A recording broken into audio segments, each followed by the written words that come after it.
दोस्तों आज मैं आपके लिए लाया हूँ जापान की लेटेस्ट एंथोलॉजी हॉरर मूवी जिसमें 4 अजीब चौंका देने वाली कहानियां हैं। मूवी का नाम है बिजार टेल्स फ्रॉम जापान और ये मूवी एक फिल्म सीरीज का हिस्सा है जिसका हर एक नया पार्ट रिलीज होता है हर साल। कहानी काफी अद्भुत, अनोखी और डिमोनिक सी है, तो आप लोग वीडियो को पूरा लास्ट तक देखना। आप देख रहे हो डिमोनिक आर्काइव्स, जो बेस्ट हॉरर रिकैप चैनल है, और ड्रिल सिंपल है कि आप लाइक करो, शेयर करो और चैनल को सब्सक्राइब करो। ये चीजें आपके लिए बिल्कुल फ्री है और मेरी हेल्प करती है। अगर आप लोग नहीं करोगे तो कोई भी नहीं करेगा, तो जल्दी से कर दो इस वीडियो पे 1000 लाइक का टारगेट पूरा, क्योंकि अब हम देखने जा रहे हैं bizarre tales from Japan movie की 4 डिमोनिक कहानियां। पहली कहानी का नाम है मेरी माँ का सौदा। कहानी शुरू होती है हितोशी नाम के लड़के के साथ जो लापरवाह है। उस पे कोई स्टडी जॉब नहीं थी, तो उसने पैसे कमाने के लिए वेबसाइट पे अपना घर का सामान डाल दिया था। जैसे जैसे लोग सामान खरीद रहे थे, वैसे वैसे हितोशी सामान पे प्राइस टैग लगा रहा था। हितोशी के जॉब रेज्यूमे टेबल पे यूं ही पड़े थे, यानी उस बेचारे को अभी तक जॉब नहीं मिली है। हितोशी अब काफी सारी चीजों को बेच देता है, पर दोस्तों ये साइट मामूली साइट नहीं थी, ये एक ऑक्शन साइट थी, यानी सामान को वही इंसान खरीदेगा जो सबसे ज्यादा पैसों की बोली लगाएगा। हितोशी घर का खर्चा ऐसे ही चला रहा था, पर आज इसके होश उड़ जाते हैं जब वो ऑक्शन की साइट पे देखता है अपनी माँ नोबुको को, जिसकी बोली लगी हुई थी 1 रुपए पे। हितोशी की सांसें अटक जाती है क्योंकि उसने अपनी माँ को नहीं बेचा था। वो देखता है कि किसी कीरा कीरा नाम की एक कंपनी ने नोबुको की फोटोज डाल रखी है। फोटोज भी बहुत सारी थी और पोर्ट्रे कर रही थी कि नोबुको एक बहुत ज्यादा अच्छी माँ है, जिससे हितोशी को कुछ समझ नहीं आता कि हो क्या रहा है।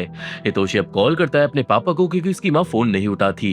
प्रॉब्लम ये थी कि उसके पापा को भी नहीं पता था कि अभी उसकी माँ कहाँ पे है। फोन पे देन हितोशी का पापा उसे जॉब ढूंढने के ऊपर लेक्चर देने लगता है, क्योंकि दोस्तों हितोशी 26 साल का है और अभी तक अपने मम्मी पापा से पैसे मांगता है अपने खर्चे के लिए। इस बात पे हितोशी फोन काट देता है। वो अब शाम को बाहर वॉक पे जाता है जब वो टकराता है शिनोहारा से, जो उसका हाई स्कूल का दोस्त है। शिनोहारा अपनी माँ के साथ था और वो एक सक्सेसफुल आदमी बन चुका है। नाउ शिनोहारा की माँ अपने बेटे की तारीफों के फूल बांध देती है कि कैसे उसका बेटा उसको बहुत ज्यादा ख्याल रख रहा है, पर बात इतनी सी नहीं थी। जल्दी ही हितोशी को पता चलता है कि ये औरत शिनोहारा की असली माँ नहीं है। शिनोहारा ने इस औरत को माँ के तौर पे खरीदा है एक वेबसाइट से। ये सुन के हितोशी चौंक जाता है और समझ जाता है कि उसकी माँ ने भी शायद खुद की बोली लगवाई है ऑनलाइन, क्योंकि हितोशी एक अच्छा बेटा नहीं था। वो अब घर पे जाके उदास होकर बैठ जाता है, क्योंकि वो अपनी माँ को बिकने नहीं देना चाहता था। देन उसके पापा को कॉल आता है, जिसके हिसाब से नोबुको अभी तक घर नहीं लौटी थी जॉब कर कर। सिंस कोई चारा नहीं था, तो हितोशी जाके अपने पापा को सब कुछ बता देता है। नाउ यहाँ पे उसके पापा के हिसाब से ये सारी गलती हितोशी की है, क्योंकि वो एक अच्छा बेटा नहीं है। वो आलसी है, वो हर जॉब छोड़ देता है और कोई काम ढंग से नहीं करता। उसकी इन्हीं हरकतों से परेशान होकर नोबुको ने अपनी बोली लगाई होगी ताकि कोई अच्छा बेटा उसे खरीद ले। एक फोटो के कैप्शन में ये भी लिखा था कि नोबुको अब अपने बेटे को अच्छे से पालेगी, यानी नया बेटा जो उसे खरीदेगा। हितोशी को उसका पापा सख्ती से बोलता है कि अब उसे अपनी माँ को खरीदना होगा, वरना पता नहीं उसकी माँ के साथ क्या होगा। जिस बात से परेशान होकर हितोशी भाग जाता है। वो अब घर जाते जाते याद करने लगता है कि कैसे पास्ट में वो अपनी माँ से लड़ाई करता था। इतना ही नहीं, जो सामान उसने ऑनलाइन बेचा था वो भी कई बार उसकी माँ का ही होता था। नोबुको अपने बेटे को खूब समझाती थी सुधरने के लिए, पर हितोशी काफी नालायक था और अपनी माँ को उल्टा सीधा जवाब देता था, जिससे नोबुको काफी ज्यादा परेशान रहती थी। अब ये सब सोचकर हितोशी फिर से पोस्ट चेक करता है और देखता है कि कैसे उसकी माँ की बोली 1 रुपए पे लगी हुई है, और यही सेम रेट एक पत्थर का भी था। थोड़ा शर्म कर फाइनली हितोशी बोली को 2 रुपए पे लगा देता है, और अब बस उसे 5 दिन का इंतजार करना था, जिसके बाद उसकी माँ फिर से उसकी हो जाएगी। पर ये तो खेल की शुरुआत थी, क्योंकि घर पे जाते जाते ही कोई 1000 रुपए की बोली लगा देता है नोबुको के ऊपर और हितोशी चौंक जाता है। ये नई बोली लगाई थी केके नाम के एक अकाउंट ने, पर हितोशी तुरंत 1001 की बोली लगा देता है। पर 1 सेकंड बाद टेंचो नाम का एक लड़का 2000 की बोली लगा देता है। फ्रस्ट्रेट होकर हितोशी 2001 की बोली लगाता है, पर देन स्माइल नाम का एक अकाउंट 3000 की बोली लगा देता है। देखते ही देखते केके, स्माइल और तेंचो ये तीनों बोली लगाने लगते हैं और बढ़ाने लगते हैं। बोली एंड में रुक जाती है 9,500 पे, जिससे हितोशी की सांसें अटक जाती है क्योंकि उस पे तो पैसे भी नहीं थे। स्टिल अपनी माँ को बचाने के लिए वो फिर से बोली लगाता है 9,501 की, पर बोली लगाते ही मदर्स किंग नाम का एक अकाउंट लगा देता है बोली 50,000 की। ये मदर्स किंग देखने में कोई गुंडा लग रहा था जिसने ऑलरेडी 4 औरतों को खरीद रखा था, और ऑब्वियसली हितोशी नहीं चाहता कि उसकी माँ ऐसे गुंडे के पास जाए। वो बेचारा अब अपना पूरा घर छानने लगता है पैसे इकट्ठा करने के लिए। वो अपने घर का हर एक छोटा सामान ऑनलाइन बेचने लगता है और जल्द ही इकट्ठा कर लेता है 70,000। वो बोली लगाता है डरते डरते 65,000 की, पर एक ही सेकंड में शो नाम का एक लड़का बोली लगा देता है 1,00,000 की, जिससे हितोशी के सर में दर्द हो जाता है। नाउ अब क्या था, कल तक हितोशी अपना पूरा घर का सामान बेच देता है। उस बेचारे का कमरा पूरा खाली हो गया था और अब सामान बेचने को भी नहीं था, और स्टिल पैसे कम पड़ रहे थे नोबुको को बचाने के लिए। देन मैसेज आता है ताकेशी का, जो हितोशी का पुराना दोस्त है। ताकेशी के हिसाब से वो शो को जानता है, वो बंदा जिसने 1,00,000 की बोली लगाई है। तुरंत इस मामले पे हितोशी जाकर मिलता है ताकेशी से और दोनों बात करते हैं कि ये कैसा अजीब सा ट्रेंड चल रहा है जापान में जहाँ पे लोग माओ को खरीद रहे हैं। ताकेशी बताता है कि वो शो लड़का ताकेशी का पड़ोसी है और वो आ रहा है मिलने हितोशी से। जल्दी शो आता है और दोस्तों वो निकलता है एक छोटा लड़का। शो की माँ बहुत पहले मर चुकी थी और उसने बहुत सारी सेविंग्स कर रखी थी, और इसलिए वो अब नोबुको को अपनी माँ के तौर पे खरीदना चाहता है। ऑब्वियसली हितोशी चौंक गया था ये जान के कि ये बच्चा भी उससे ज्यादा अमीर है। अपनी माँ को बचाने के लिए हितोशी अब शो से उसकी बुराइयां करने लगता है, पर शो के हिसाब से अगर हितोशी की माँ इतनी ज्यादा बुरी है तो हितोशी को तो खुश होना चाहिए कि उसकी माँ वो नहीं रहेगी इस सौदे के बाद। पर हितोशी बिल्कुल खुश नहीं था और इस कन्वर्सेशन से उसे अपनी माँ की वैल्यू धीरे धीरे समझ आ रही थी। वो फिर से पास्ट को याद करने लगता है। हम देखते हैं उस दिन को जिस दिन नोबुको ने अपने बेटे को शादी करने के लिए बोला था, पर हितोशी ने साफ मना कर दिया था। नोबुको की कमर में दर्द रहता था, पर हितोशी ने अपनी माँ के पेन को बिल्कुल भी नहीं समझा था। और अब प्रेजेंट में हितोशी फाइनली ठान लेता है अपनी माँ को बचाने की। अगले दिन वो जाता है अपनी माँ को ढूंढने उसकी वर्क वाली जगह पर लोगों से पूछताछ के बाद भी कुछ पता नहीं चलता। यहाँ पे आधे हितोशी एक वर्कर की मदद करता है और उसे 2 घंटे की सैलरी दी जाती है। काम कर कर उसे समझ आता है कि उसकी माँ को 24 घंटे कमर में दर्द क्यों रहता था। इतना ही नहीं, वो वर्कर ये भी बताता है कि नोबुको हमेशा हितोशी की तारीफ करती थी कि कैसे वो आलसी है पर दिल का अच्छा लड़का है। अपनी माँ के बारे में अच्छी अच्छी चीजें सुन के हितोशी को कॉन्स्टेंटली बुरा फील होता है और उसे समझ आ गया था कि उसने अपनी माँ को अच्छे से ट्रीट नहीं किया। नाउ लकीली हितोशी को मिल जाती है एक जॉब और वो अगले 3 दिनों तक लगकर काम करता है, ओवर टाइम करता है और बहुत सारे पैसे कमा लेता है। वो अपने पापा का भी सामान बेचना स्टार्ट कर देता है, जो देख लेता है उसका पापा, पर वो खुश हो रहा था क्योंकि फाइनली उसका बेटा सुधर रहा था। अब एक रात जब ऑक्शन खत्म होने में 2 मिनट 15 सेकंड बचे थे, तभी हितोशी बोली लगा देता है 1,10,000 रुपए की। उसकी सांस में सांस आती है, पर देन वो छोटा लड़का शो बोली लगा देता है 1,15,000 की। यहाँ पे अब शो और हितोशी में ऑनलाइन बैटल छिड़ जाता है। दोनों ही बोली लगाने लगते हैं, पर एंड में जीत जाता है हितोशी और वो अपनी माँ को खरीद लेता है 1,15,246 रुपए में। नेक्स्ट डे सब ठीक हो गया था। हितोशी आज मिलता है शिनोहारा से और वो उसे अपना रेज्यूमे देता है ताकि हितोशी को फुल टाइम काम मिल सके। वो फाइनली सुधर गया था, पर हितोशी के जाते ही हम देख पाते हैं हर उस इंसान को जो इस कहानी में आया है, और सब लोग हितोशी को ही घूर रहे थे। सीन आता है नोबुको पे, जिसे शिनोहारा बताता है कि मिशन सक्सेसफुल हुआ। नोबुको बहुत ज्यादा खुश होती है और वो अपने फोन से कीरा कीरा कंपनी को डिलीट करती है, यानी वो खुद उस कंपनी को संभाल रही थी जिसने पोस्ट डाला था। वही हितोशी का पापा, वो कोवर्कर, शिनोहारा, उसकी फेक माँ और छोटा बच्चा, सब लोग हंसते और खुशी मनाते हैं। ये लोग देन अपने अपने फोन से अकाउंट्स डिलीट कर देते हैं, और ये वो सारे अकाउंट है जो बोली लगा रहे थे नोबुको के ऊपर। यानी दोस्तों, ये सब कुछ हितोशी के परिवार और दोस्तों की चाल थी ताकि वो बिगड़ा हुआ लड़का सुधर जाए, और उनका प्लान काम कर गया। कहानी के एंड में नोबुको के बैंक में 1,15,246 येन आ गए थे और वह हितोशी काबिल लड़का बन गया था, जिसके साथ ये कहानी खत्म हो जाती है। दूसरी कहानी है शैतानी लाशें। कहानी शुरू होती है तकाया नाम के एक डिटेक्टिव्स के साथ, जो आता है क्राइम सीन पे। अंदर जाकर तकाया मिलता है अपने पार्टनर हिमारू से। दोनों इन्वेस्टिगेट करते हैं और उन्हें सीढ़ियों पे पड़ा हुआ मिलता है खून। ऊपर जाने के बाद वो दोनों टकराते हैं कुरियामा नाम के एक दूसरे डिटेक्टिव से। अब बात यह है कि कुरियामा इस केस को संभाल रहा था और तकाया इस केस को जानबूझकर हैंडल करना चाहता था, जिससे कुरियामा सहमत नहीं है, पर क्यों आगे पता चलेगा। एनीवे तकाया देखता है दो लाशों को बेड पे। ये लाशें थी तामुरा और उसकी बीवी मिसाकी की, जिन्होंने 2 साल पहले शादी करी थी और उनका बड़ी बेरहमी से कत्ल कर दिया गया था। कुरियामा दोबारा बोलता है तकाया को घर जाने के लिए, पर वो मना कर देता है।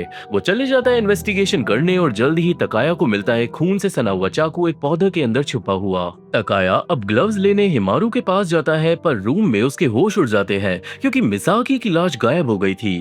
तकाया पूछता है कि लड़की की लाश कहाँ है, पर हिमारू और कुरियामा के हिसाब से लड़की की लाश तो थी ही नहीं, सिर्फ एक आदमी की हत्या हुई है। ऑब्वियसली तकाया यकीन नहीं करता और वो क्राइम सीन में अतरा तफरी मचा देता है।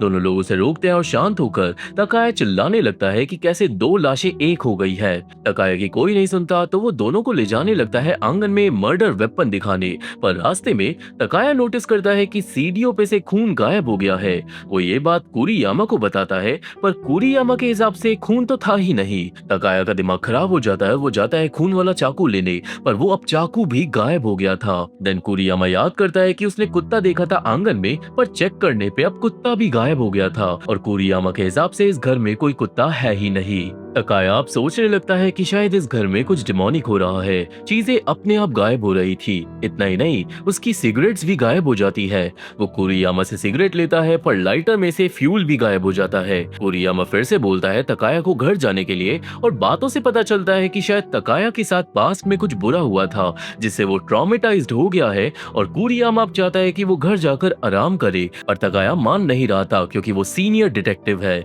चीजें और ज्यादा गायब होने लगती है। पुलिस टेप भी घर के आगे से गायब हो जाती है। तकाया कुरियामा से पूछता है कि टेप कहाँ गई, क्योंकि ये मर्डर सीन था तो टेप का होना इंपॉर्टेंट है, पर देन कुरियामा के हिसाब से ये मर्डर सीन नहीं है। ये सुन के तकाया जाता है वापस लाश के पास, पर अब लड़के की लाश भी गायब हो गई थी। अब तकाया हल्ला मचा देता है लाशों के ऊपर, पर हिमारू और कुरियामा के हिसाब से ये बस एक नॉर्मल चोरी का केस है और सीनियर इन्वेस्टिगेटर की यहाँ पे कोई जरूरत नहीं, तो तकाया को घर चले जाना चाहिए। पर स्टिल तकाया नहीं सुनता और इसलिए कुरियामा को उसे सच्चाई याद दिलानी पड़ती है।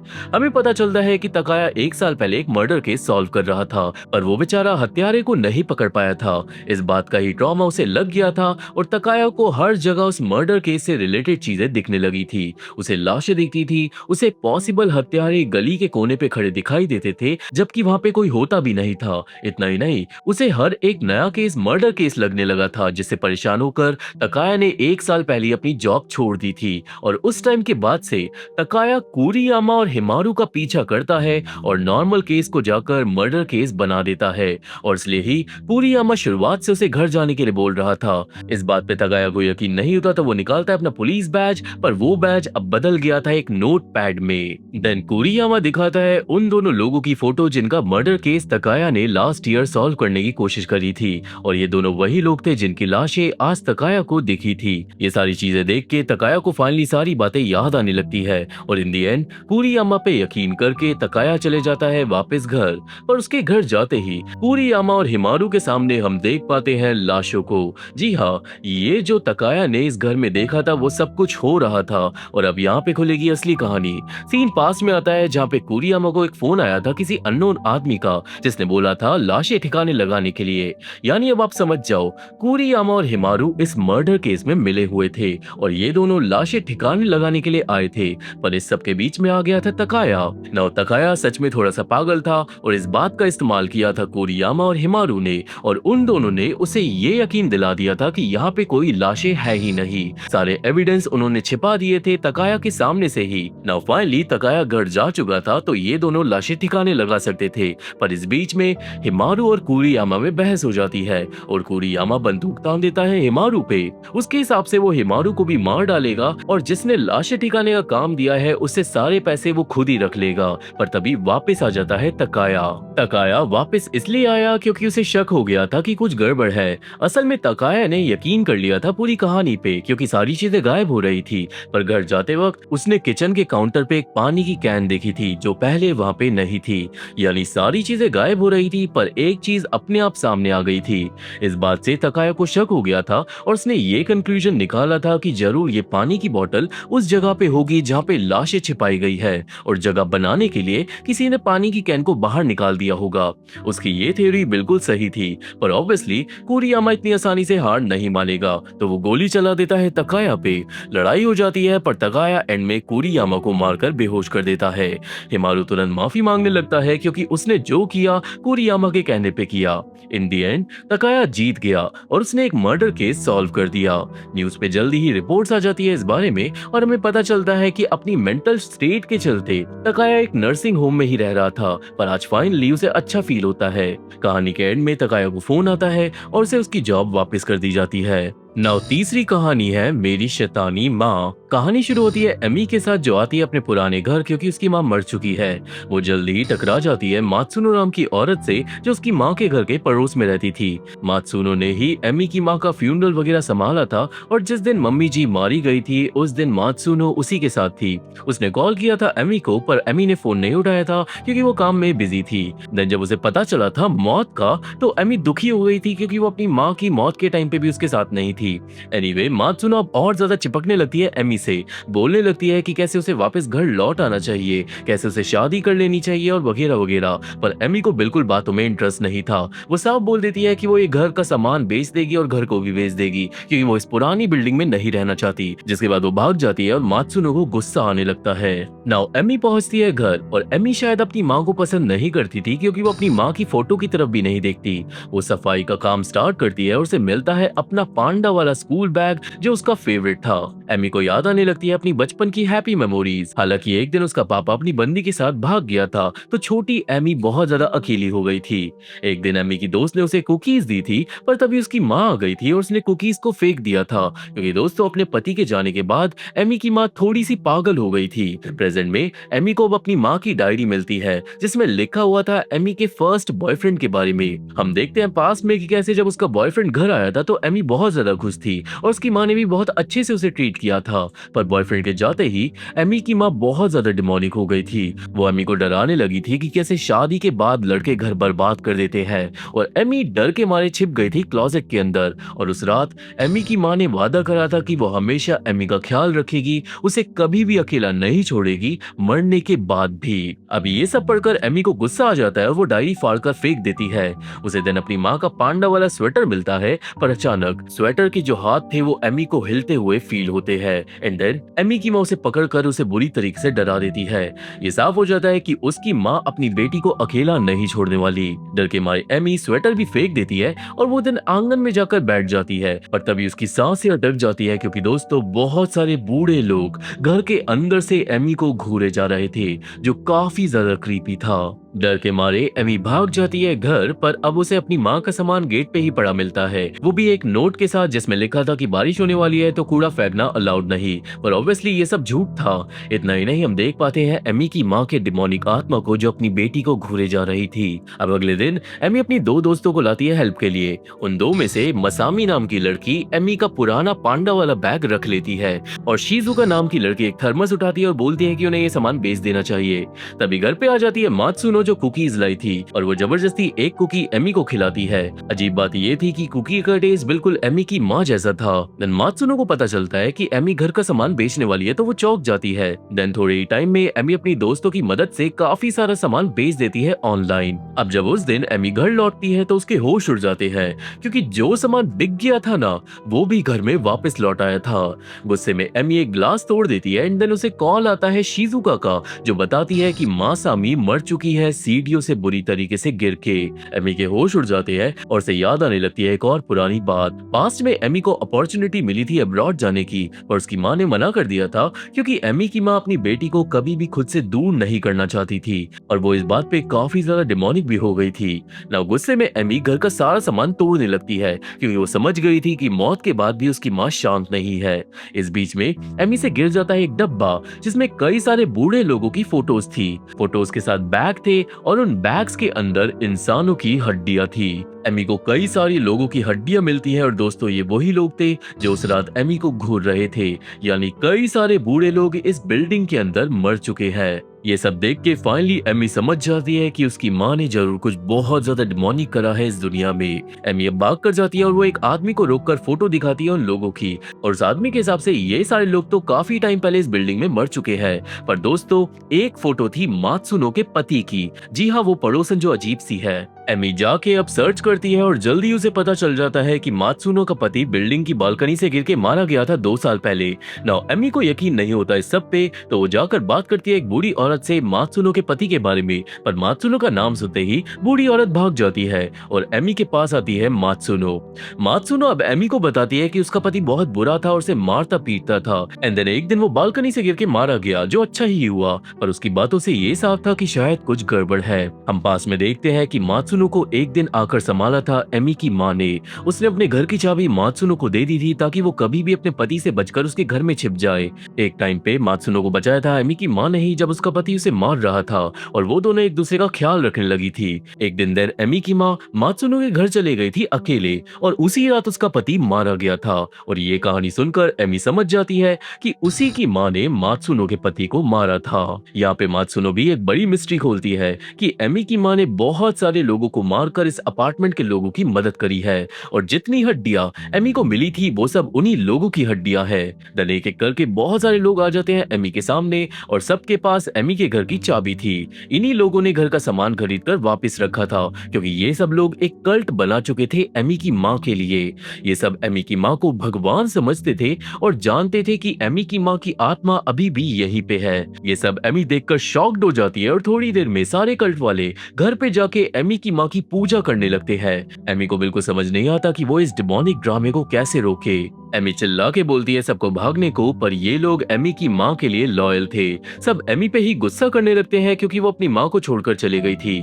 सब एमी की माँ से माफी मांगने लगते हैं एमी की तरफ से, एंड देन सब एमी को याद दिलाने लगते हैं कि वो कितनी बुरी बेटी है जो उसने अपनी माँ को इग्नोर किया सिर्फ अपने काम के लिए। सारे डिमोनिक लोग एमी पे हावी हो जाते हैं, और मात्सुनो इस लड़ाई में ये भी कबूल लेती है कि उसी ने उसकी दोस्त मसामी को सीढ़ियों से धक्का दिया था, क्योंकि वो पांडा वाला बैग घर से चुरा कर ले गई थी। अब डर के मारे एमी घुस जाती है क्लोजेट में, और कल्ट वाले खुशी मनाने लगते हैं। असल में सब जानते थे कि एमी की माँ अपनी बेटी को घर से नहीं जाने देना चाहती, और अपनी भगवान की इच्छा पूरी करने के लिए अब ये सब लोग एमी को टेप से ही क्लोजेट में बुरी तरीके से बंद कर देते हैं। पर एंड में सबके सामने आ जाती है एमी की आत्मा।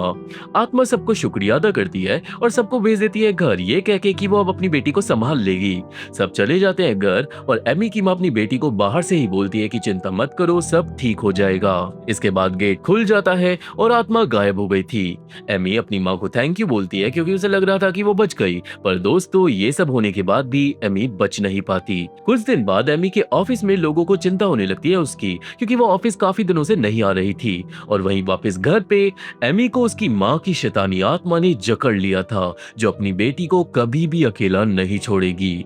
वो दरवाजा बंद कर देती है क्लोजेट का, और कहानी यहीं पे खत्म हो जाती है। अब चौथी कहानी है आदमी की खाल। ये कहानी है एरिका की, जिसे शौक था बड़ा आदमी बनने का।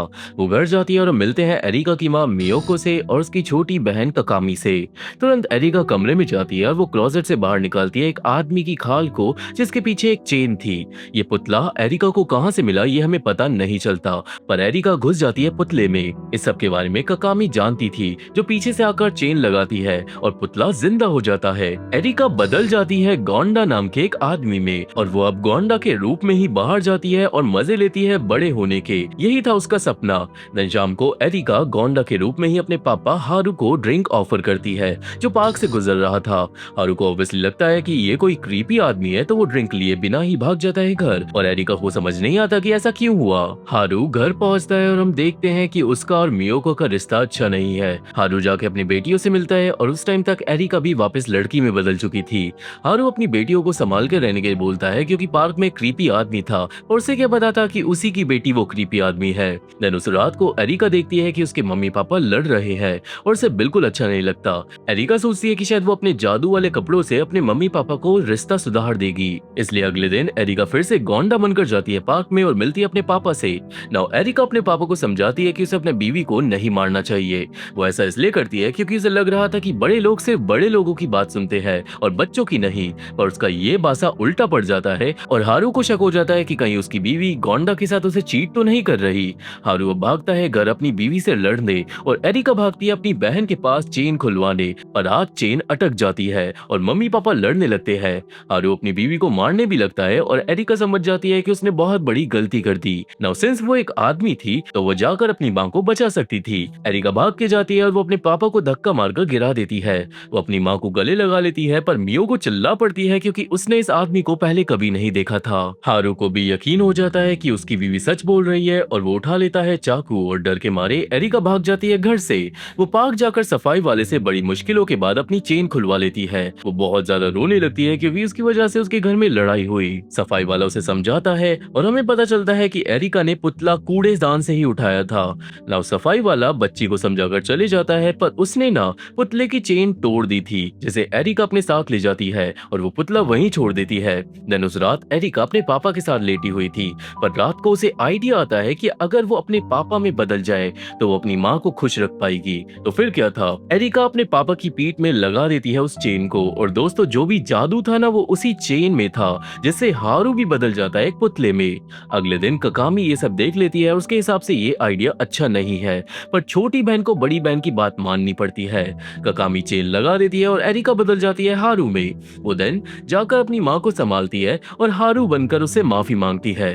फैमिली खुशी से ब्रेकफास्ट करती है और कोई नोटिस नहीं करता कि एरिका गायब है। पर प्रॉब्लम अब एरिका के सामने ये आएगी कि उसे दोनों लाइफ को जीना पड़ेगा एक साथ। अब वो ऐसा कैसे करेगी ये वो खुद जाने क्योंकि कहानी यहीं खत्म हो जाती है।